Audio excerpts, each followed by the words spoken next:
एक गांव में एक लालची कुत्ता रहता था। वह गांव में घूम घूम कर खाने की तलाश करता था। वह इतना लालची था कि उसे जितना भी खाने के लिए मिलता था उससे कम ही लगता था। गांव के दूसरे कुत्तों के साथ पहले उसकी अच्छी दोस्ती थी, लेकिन उसकी इस आदत की वजह से सभी उससे दूर रहने लगे। लेकिन उसे कोई फर्क नहीं पड़ा।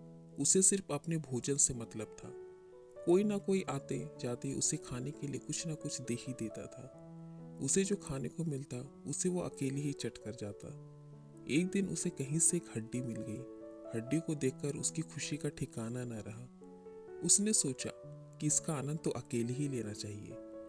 यह सोचकर वह जंगल की ओर जाने लगा। रास्ते में वह पुल के ऊपर से नदी पार कर रहा था। तभी उसकी नजर नीचे नदी के ठहरे हुए पानी पर पड़ी। उस समय उसकी आंखों में सिर्फ हड्डी का लालच था। उसे यह भी पता नहीं चला कि नदी के पानी में उसका ही चेहरा नजर आ रहा है। उसे लगा कि नीचे भी कोई कुत्ता है जिसके पास एक और हड्डी है। उसने सोचा कि क्यों ना उसकी भी हड्डी छीन लूं, तो मेरे पास दो हड्डियां हो जाएगी। फिर मैं एक साथ दो हड्डियों के मजे से खा सकूंगा। ऐसा सोचकर वह जैसे ही पानी में कूदा, उसके मुंह से हड्डी सीधे नदी में जा गिरी। मुंह से छूटकर हड्डी के पानी में गिरते ही कुत्ते को होश आया और उसे अपने किए पर पछतावा हुआ।